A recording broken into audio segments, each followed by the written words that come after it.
Mama? Mama, it's Cal. Mama, listen, I'm in Buenos Aires.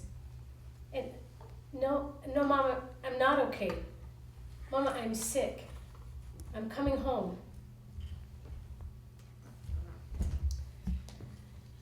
There are two things that I've recently learned to be true, and I'm going to give them to you in two statements.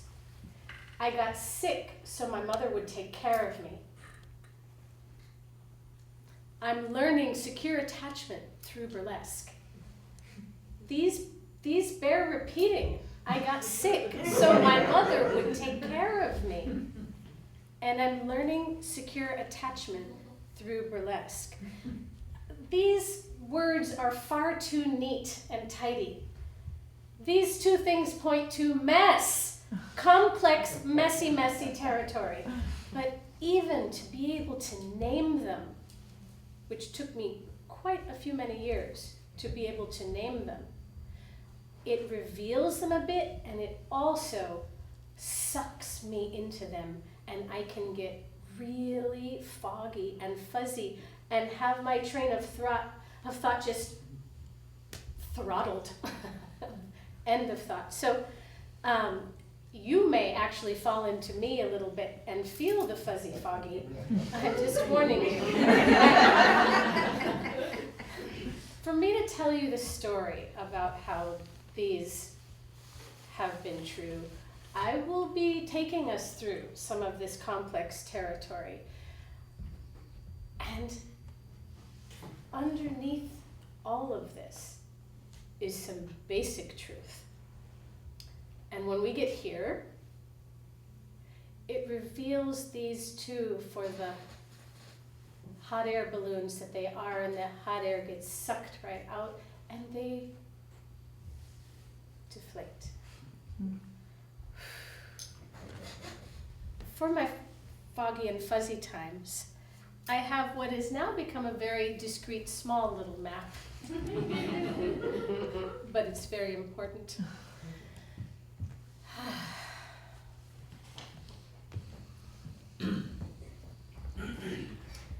I'm in an airplane potty, and I'm naked from the waist down because I've just pooped in my pants. I've already thrown out my soiled undies, and I'm washing out my Lululemon pants. Thank God that Lululemon fabric wicks away moisture. I had no idea what this verb even meant before I owned these pants, but thank God for wicking away. I don't want to scare my roommate when I head back to 9C.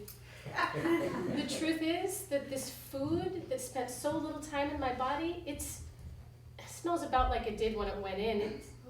It's fully undigested. I think we'll be okay. How did I get into this situation where I'm in an airplane potty with poopy pants? Well, I got sick. And not just once. I got sick repeatedly. It's an invisible illness. It's inside of me. It's inside my tube. It's inflammation. It's called ulcerative colitis. So I'm on this plane, coming back from a vacation in Buenos Aires, going all the way home, but not to my home, to my parents' home in San Diego. I'm too sick to go to my home. I've lived in San Francisco for 12 years now, but it's kind of like I've been urban camping. I couch surfing in my own home, but I don't even own a couch, although I really want one. So, as soon as I deplane, it's into Mama's bed, which is really an extension of her body, and she offers me a small plate of food. For as long as I can remember, my mother has known what I needed before I've known. She tracks me exquisitely that way. As a toddler, she knew when I was hungry before I knew. And the food wasn't just there, it was in tiny plates, because I ate just a little amount at once, so she would place these tiny plates at my height throughout the house. So every day was like an ongoing progressive meal. Lovely. But this time, the little plate doesn't stay down, neither does a sip of water.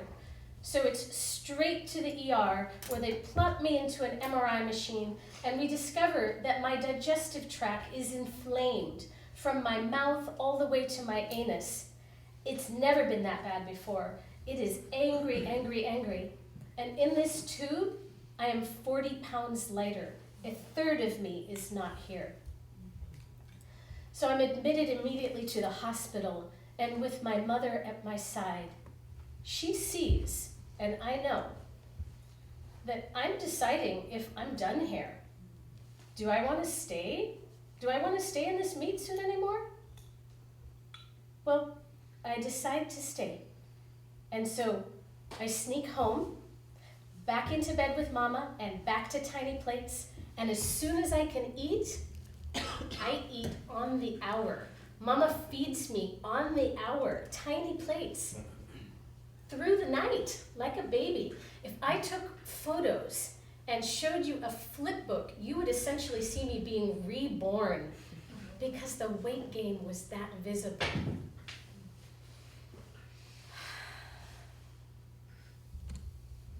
Mama.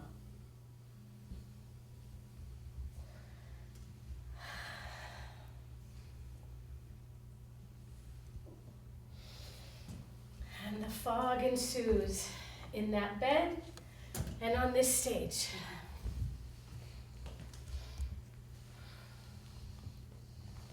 Let me introduce you to my mama. Meet Dottie and Ron, my parents. They met and married in 1963, and they invited a third partner to their marriage. But this was not polyamory, 1963. The third partner was hospitality, with a capital H. My parents vowed to be hospitable.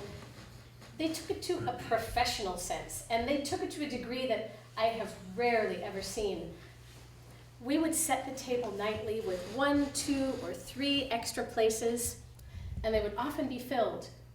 It could be a friend of a friend who is in need, somebody who fell down outside our front door, someone my mother brought home from the grocery store. They were often filled, and it didn't just extend to eating, it was also stays.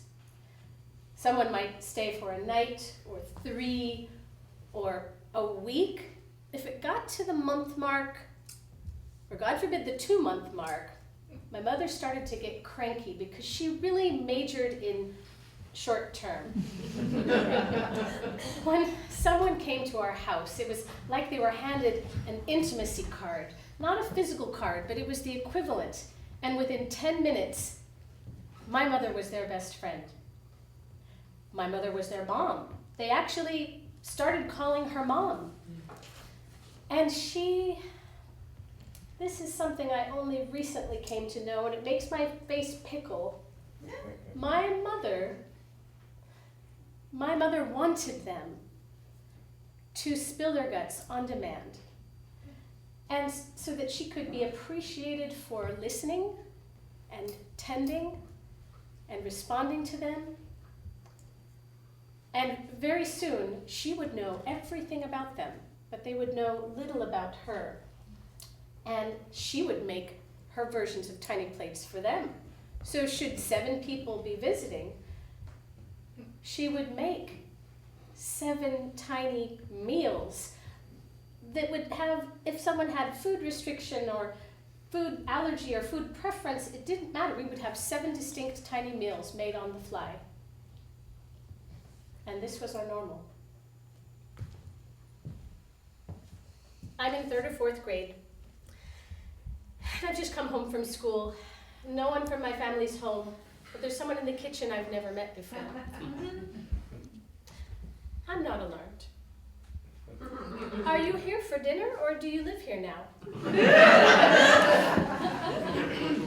This anonymous intimacy or intimate anonymity didn't sit so well with my track.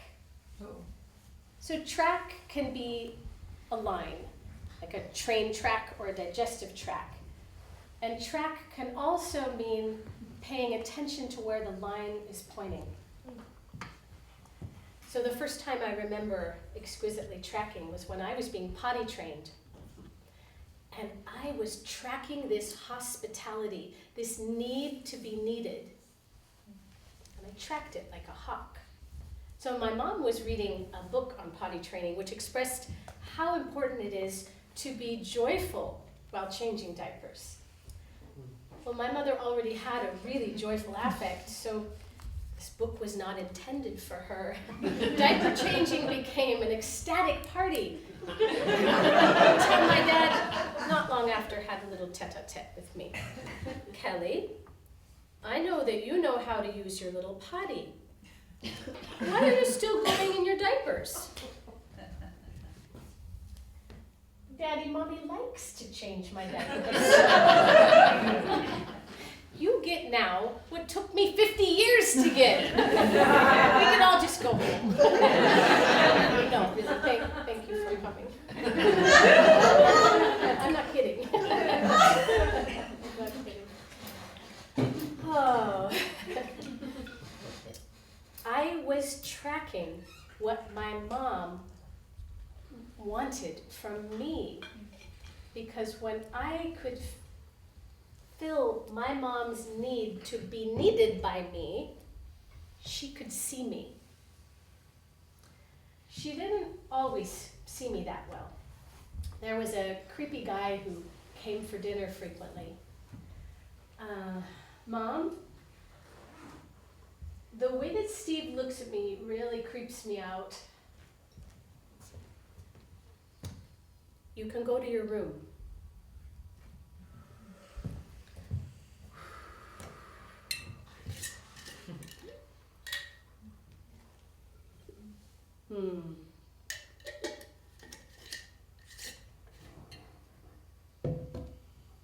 When we have a no and it doesn't get seen, it gets trapped.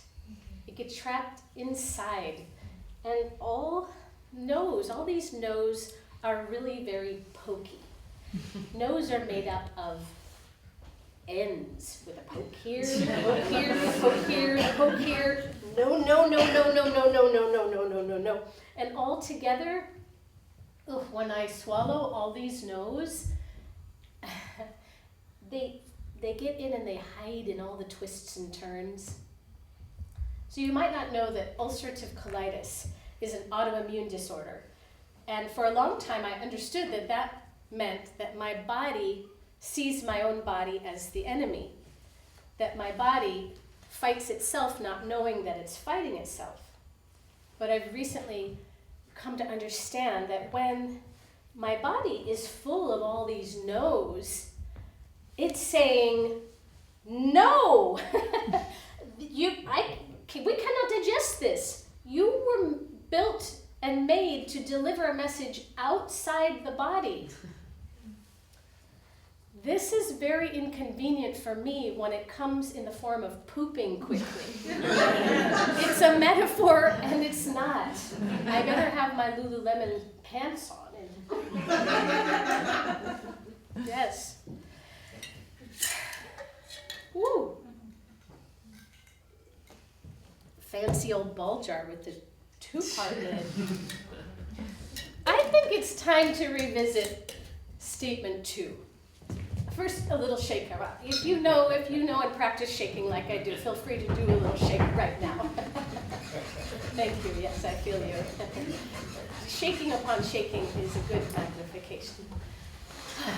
So, let's revisit statement 2.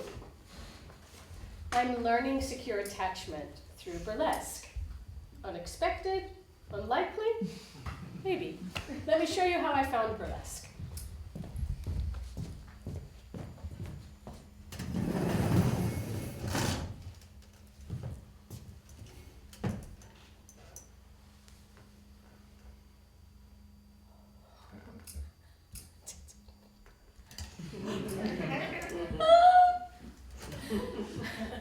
What I can't tell you from that chair, because I'm so delighted, is that I'm in New Orleans at the Howlin' Wolf. It's 2001. And while I've been sniffing around in the dance world for decades, in ballet and modern and tango and samba, where I got a really good whiff in samba. I've been sniffing around in the dance world to find a place to recapture my natural and exquisite knowing of how to be seen in a way that feels really good.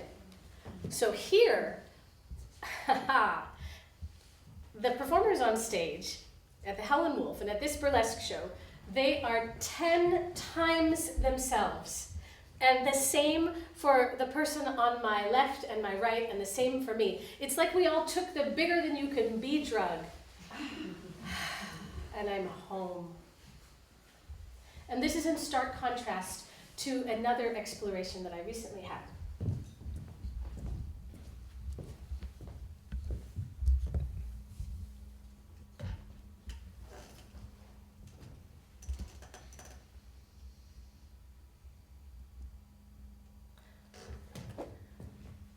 I can't talk there because I can hardly breathe.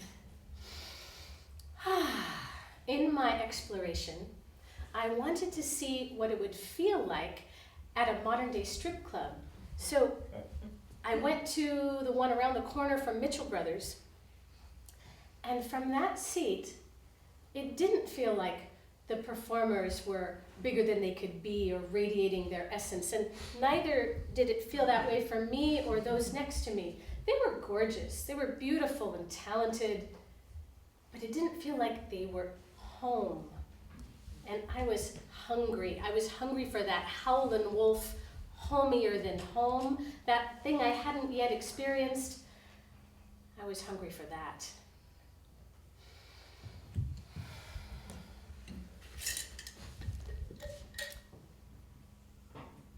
I was thirsty too.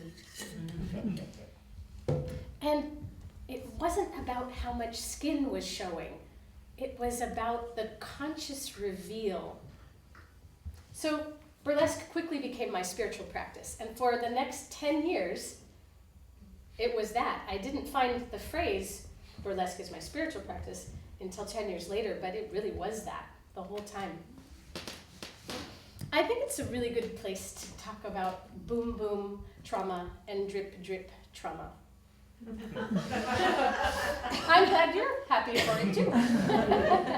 So for a long time, I was tracking, and I pretty much was just focusing on my own boom boom trauma. And I thought, that's what I was in my healing work and in my explorations, I was aware that I was healing from boom boom trauma.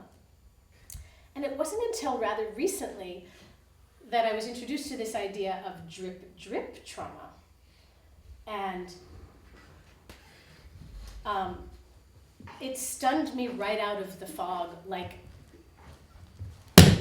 that. And it actually even continues to, even just talking about it, it can take me from pure T-R-A-N-C trance murky. And when I get the drip drip, it's just, it's kind of like a brand new baby having the smack on the butt with the first cry. So first let's just start with a basic definition of boom boom trauma, just in case that's not in everybody's vocabulary yet. Thank you. Yes? Okay. So a really simple way to put boom boom trauma is it has a date and a location.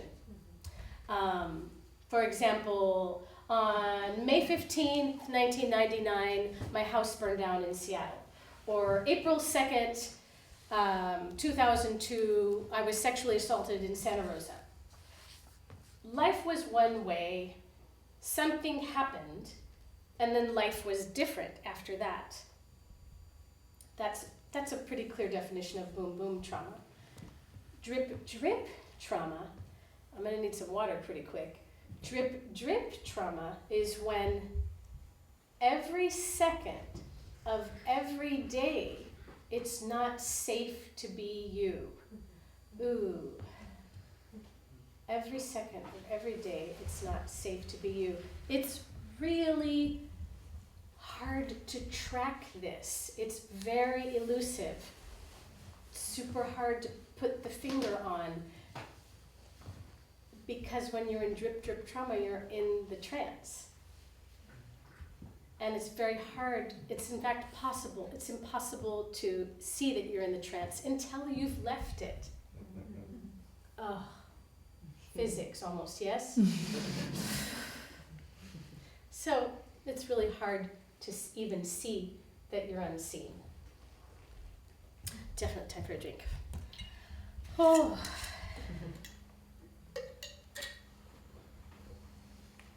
Mm.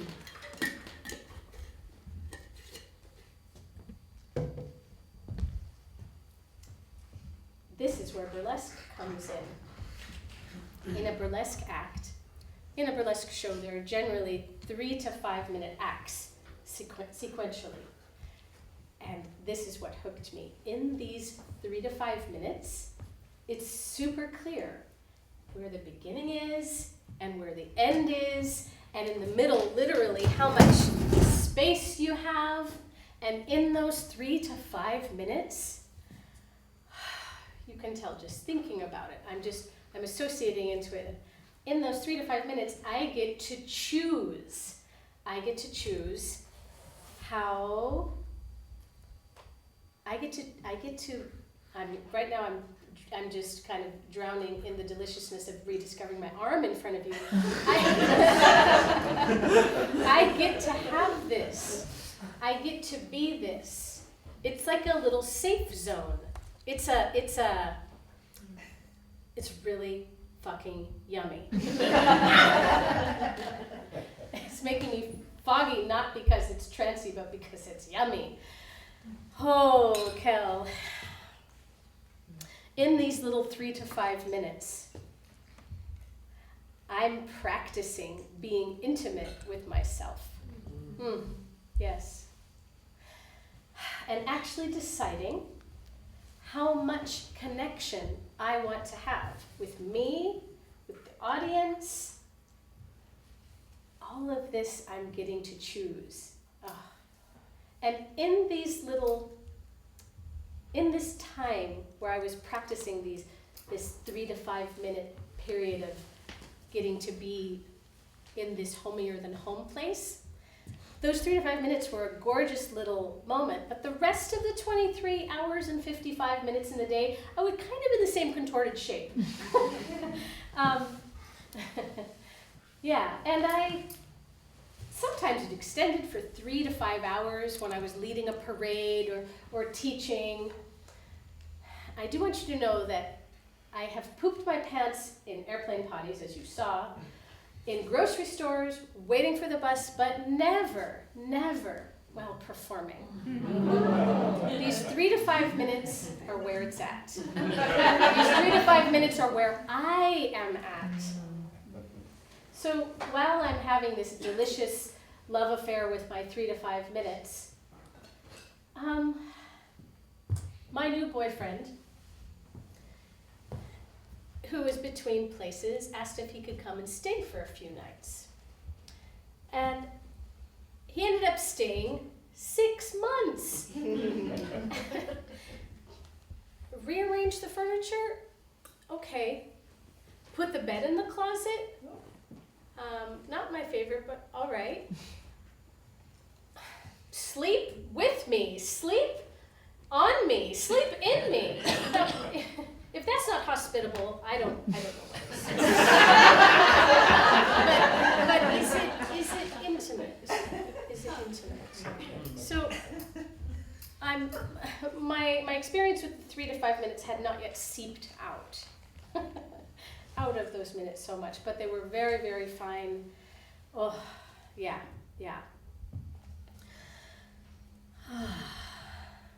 Yes.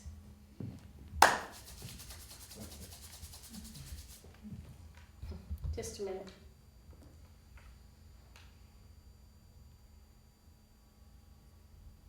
Oh, okay. So the 3 to 5 minutes were my introduction to my control panel. Are you aware that we all have full control panels? They're invisible, but they are functioning all the time and have a gazillion knobs, more than we could even catalog if we stayed here all night together. But my first introduction to my control panel was through these 3 to 5 minute acts, because I found the way to literally, on purpose, manipulate in the best way my own experience, and to turn up how good it felt to be me, to turn up where I wanted, how much I allowed myself to be seen, how much, I mean, it was just, this was nothing off limits. Yeah. And I actually want to introduce you to your own control panel, because I don't want you to take my word for any of this. I want you to actually have an experience with your own control panel. Are you willing? Yes. Wonderful. Ty, would you turn up the lights? Okay, yay. What I want you to know is that your control panel comes pre-programmed. This is the tricky part. So if you never directly consciously interact with it, it will stay at all of the levels that you were born with. So here, all you have to do to play with is to select, well, first just feel it. Find a knob. Just find one. Just make sure you can feel it and find it. Amazing. Wonderful.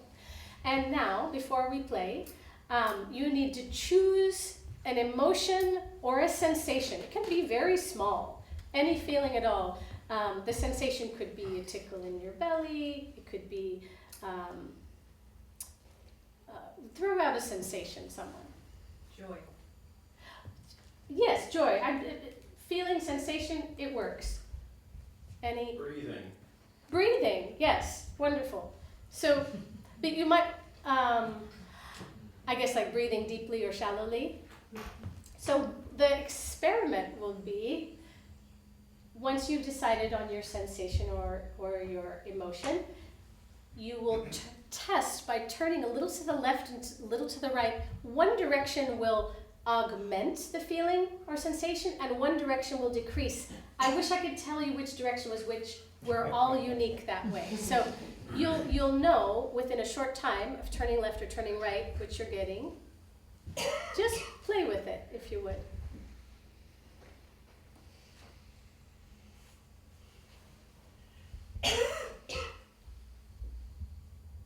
It's kind of fun, yes? I do encourage you to take it and run with it. And do know that after a lot of manual practice that you can, just through your own consciousness, without actually turning the knobs, just on a dime, affect it. But it's really fun, and I recommend starting with actual hand turning of the knobs. The trick with the control panel is, as I said before, that it's preset at birth, and if you have any boom boom trauma, it tends to get set in a wonky way and just stay there. Same with drip drip. Drip drip or boom boom trauma affects our knobs, and then they just stay until we shift the settings. Let's shake that out. Oh. I really love, especially playing with my knobs when I'm emceeing a burlesque show. I generally turn my knob for how good I'm feeling really high, and for how much I'll let you see me really high. Why don't I just show you?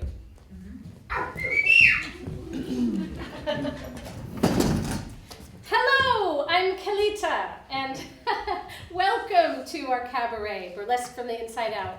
I am your Glenda the Good Witch meets Mr. Rogers, meets Maud from Harold and Maude, showgirl shaman hostess for the evening, and welcome. We all want to welcome you, me and the whole bevy of beauties, to our cabaret. Woo! What exactly is burlesque? Well, we could sit here all night or all week or all month discussing and debating, but I like to go For a long time, my go-to was what my dear friend Miss Indigo Blue says. And she says this: burlesque is when a performer takes the stage, magic happens, and said performer leaves the stage with less clothing. And as I said, for a long time, that's what I went with. We're going with a slight variation.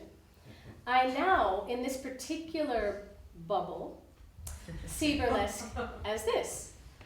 Burlesque is when a performer takes the stage, magic happens, and said performer leaves the stage with her radiant essence more brilliantly visible to herself and others. So it's this, naked essence. It's this naked essence that burlesque is about at its finest. It's the stardust embodied. So, so this is just a metaphor for this.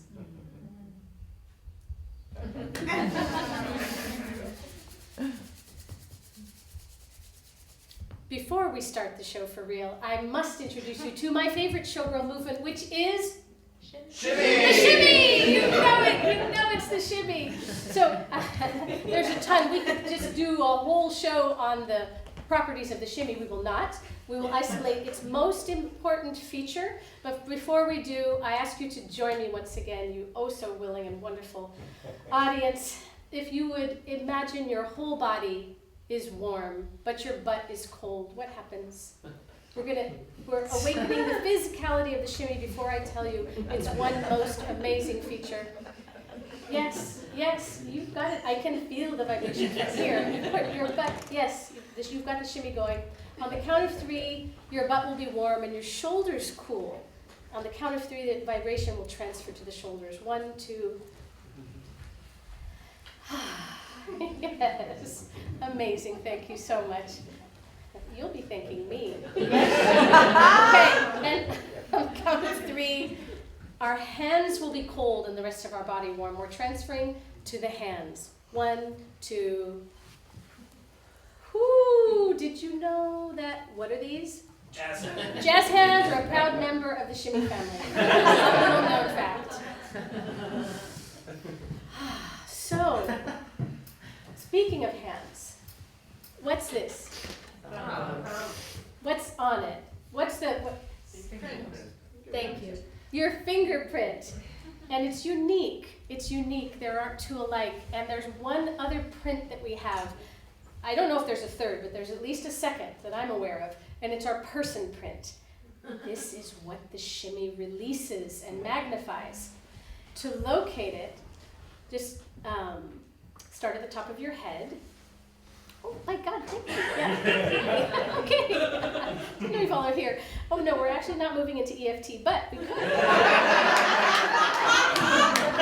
Well, as long as we're alive in our meat suits, our person print, which is located directly in the center of our body, is illuminated with a beam of light. 2, in fact. One that comes from higher up than we could even imagine, down through the top of our heads, through the center of our bodies, through the perineum, down to the center of the earth. And the corresponding beam of light comes up from there, and the 2 dance for as long as we're living. And the shimmy, I don't have to tell you, just watch.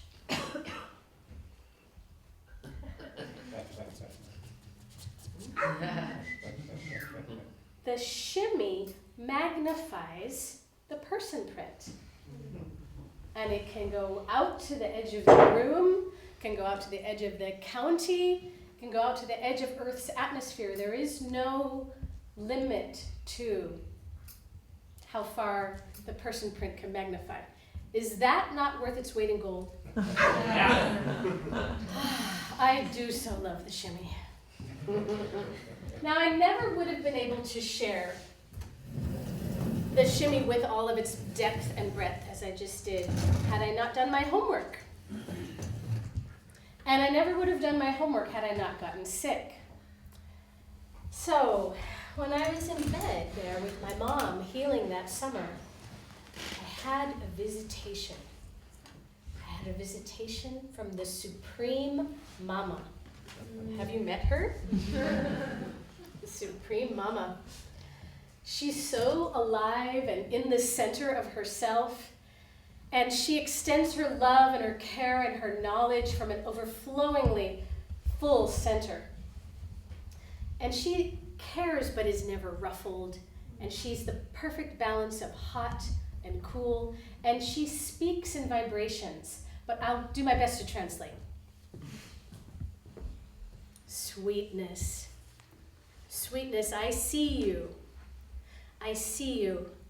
And I see the beautiful little space that you've created for each person to maximally shine. What I can't show you is how her words were like a song that moved through her and into my body and actually helped me begin to digest. You are ready for your next assignment. If you choose it, it's always your choice. And I see that you decided to stay. And life, you're reaching for life, and life is reaching back for you. And things with your earthly mama, they've been complicated, I know. But this time, in bed, rebuilding your body with her, you will get to experience her care in a wholly new way, and it will help you live. And on to your homework. You're dancing. I want you to study the last 10 years, all of the dance movements that you did most frequently. And I want you to study what happens to you specifically when you do each one. And I want you to study those 3 to 5 minutes and how exactly you are shining your particular essence of stardust so magnificently in those 3 to 5 minutes. I want you to study all of that. And I want you to know you can live like this all the time. You don't have to get sick. It will take learning a new way of care. I want you to go out and let the world reflect you back to you. And one caveat, if you find yourself reflecting back to the world what you think the world wants you to reflect, you will find yourself right back in this bed.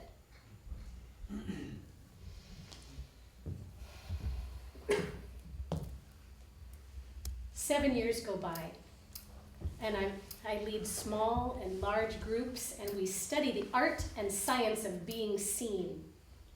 And you bet we shimmy. And we shimmy off the boom boom and the drip drip. The shimmy digests the trauma. And as I'm turning 50,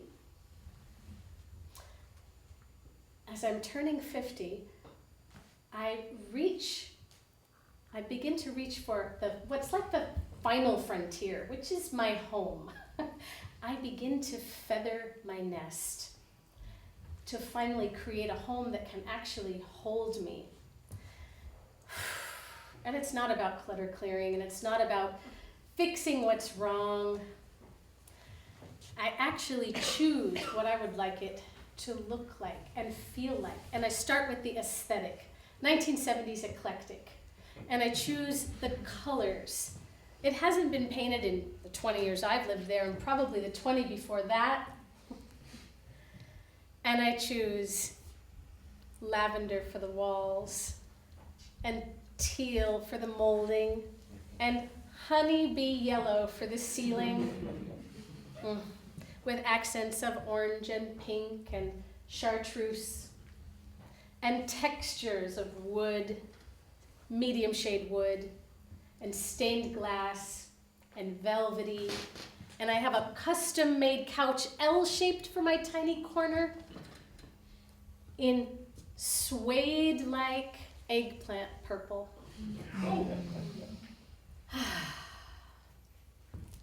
And I'm also reaching in my work. And I'm leading a mentorship on exactly what I'm doing, which is reaching for life. And it's called Creating Your Life as Your Work of Art. Everything is falling into place. And then, guess what? I get sick!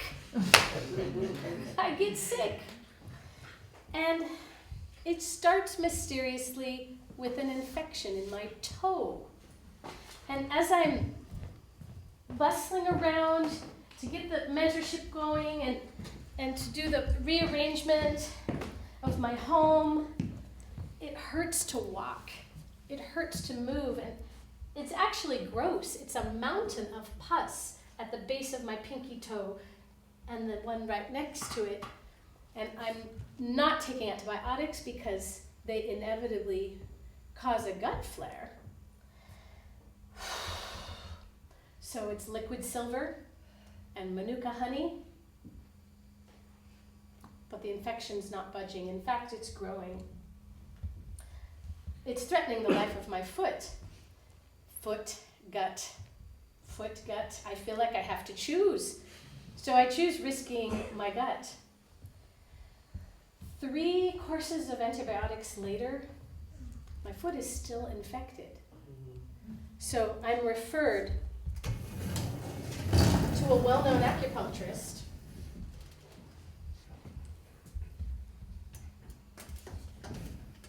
whose book I've actually had on my shelf for 20 years. Finally, some care that doesn't involve antibiotics. Oh, I've never had my pants pushed down quite so low for acupuncture. There was something off, but I didn't say anything. It was partly because there was a real genuine warmth. He has this typing system that has all the elements of you're either wood or a fire or a metal or an air, and he knew my constitution and he knew my complicated relationship with my mother. So our visits came to include a pre and a post hug. And I'm a hugger, but these hugs felt a little bit too much like my pants being pushed down too low. And I didn't say anything. And I know you're probably waiting for the boom boom. There was no boom boom. It was just drip, drip, sticky drip, drip. Over 6 months of care, I got a little better and a little worse, and a little better and a little worse, and a little better and then a lot worse. I got really sick again, but I'm really good at hiding it. So nobody gets to know what's important. Not me, not you. Trance. So I'm finishing a private lesson with a student who can't tell how sick I am. Bye, Lara. Really nice work. And I directly go from this lesson, I get in a lift to go to the ER just to get an IV because I know I'm super dehydrated. As soon as I get to the ER, it's back into the MRI machine. They plop me in and we discover that my colon is completely inflamed. So I'm admitted to the hospital. Who gets admitted to the hospital in 2017? This stay in the hospital shows me why hospital and hospitality have the same root.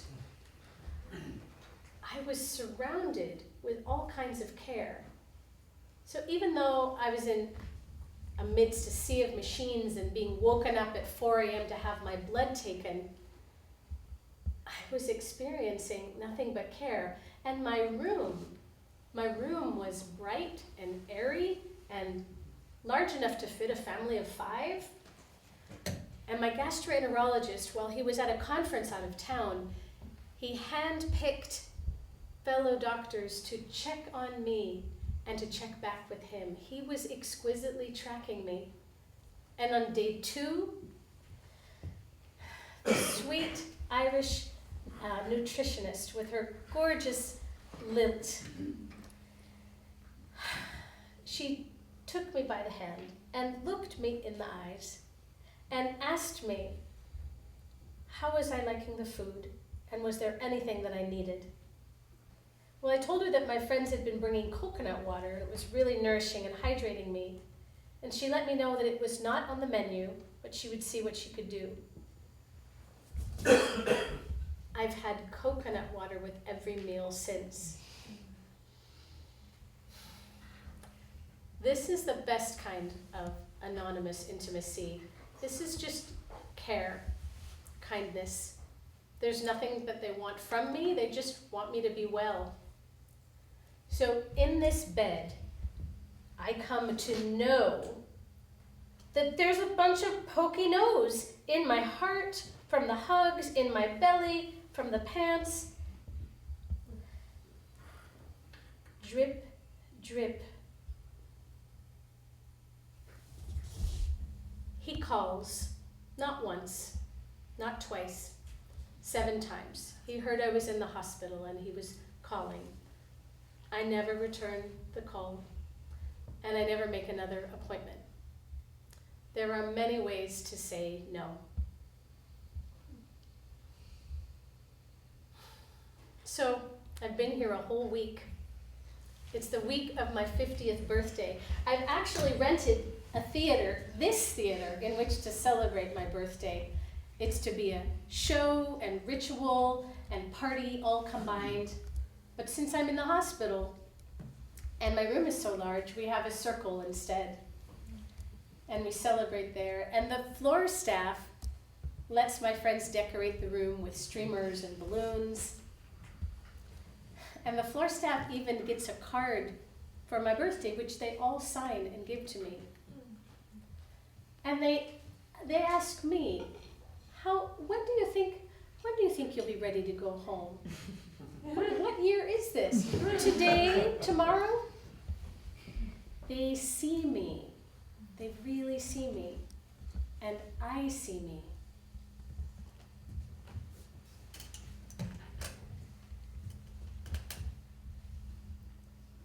Mama, it's Kelly. Mama, listen. Mama, I'm in the hospital. But no, I don't need you to come. I'm okay, Mom, I'm getting really good care. And I don't know, I'm actually going home tomorrow. No, not home to San Diego. Mama, I just wanted to let you know, I love you, Mama. And Mama, I'm home.